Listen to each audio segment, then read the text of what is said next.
Ngai lut ta vivels ho na bon unni khopa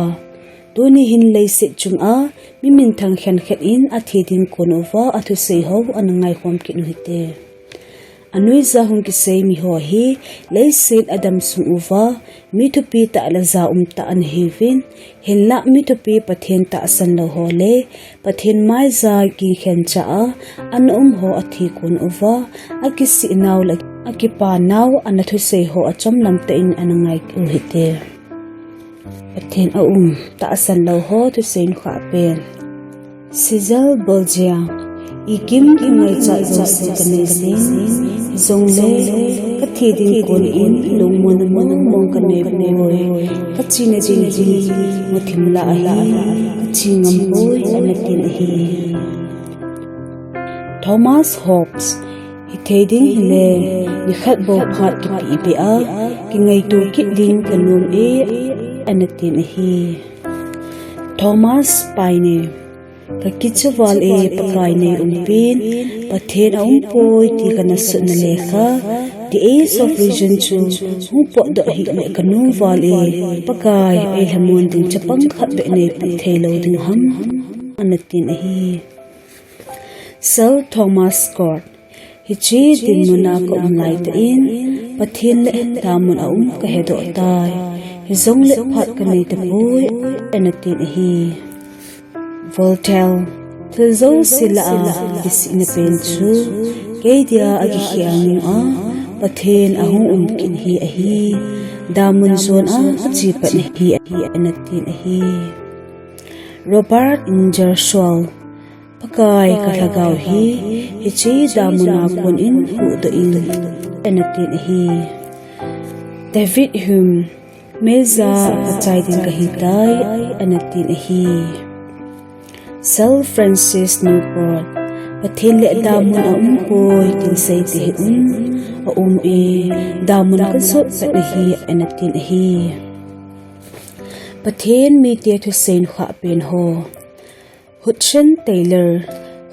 Taylor chu thiding in lal te in in aloi pa ko ma hitin le khathot athon in kata asa alba ta azin tauzong ka tauso hite boy hi jongle chunnu phei chunga naw sen hamung ta a imut bang in pathen ban tha ta san pumin ka imu mai dai se anatin hi tertulen chun thi ne hi sung mantam sakol kam talai pathen namun e bolung ding chu a hi tin anasei e D.L. Modi chu pathen thusei achina dinmun thiding hel in ahung dam mota Massachusetts in achi angai tan achapa ko ma hitin asese leise hi abaidil til in kamasang in ban ka akhang kai hichiham thina ati chu anung wal jing e munnim le mun sang ko pathen in ei ko namun chi te din ka hitai kipaman ka kisane din chu alo play tinge se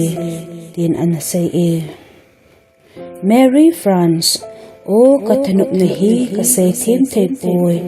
tun wang pakai ko ma puisin kom tai kalhagaw vadia pakai wa alo pi dan le